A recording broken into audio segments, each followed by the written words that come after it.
Un giorno di sospensione è il provvedimento disciplinare che l'amministrazione ha deciso nei confronti dei 4 vigili urbani che il 17 marzo, il giorno delle rapine alla gioielleria Rocca 1794, si trovavano contemporaneamente in bagno, un provvedimento che non trova d'accordo il sindacato. Questa cosa è un po' triste, nel senso che la sanzione è veramente esagerata rispetto al caso. Quel giorno i fumogeni oscurano il campanile di San Marco, un diversivo, mentre una banda prende d'assalto la gioielleria Rocca.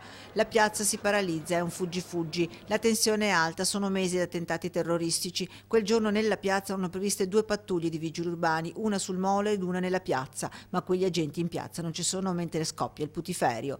Dalla centrale vengono contattati per sapere cosa sta accadendo, ma loro non sanno dare spiegazioni, poi si scoprirà che erano appunto andati in bagno. Una terribile sfortunata coincidenza per il sindacato. È stato un caso eccezionale, sono rientrati in 4, la sfortuna ha voluto che i 2 non sapessero degli altri e che è successa la rapina, se no non sarebbe successo niente. Sanzionato con un richiamo anche lo stesso responsabile di turno in centrale operativa e che in quel momento era in contatto con i 4 vigili.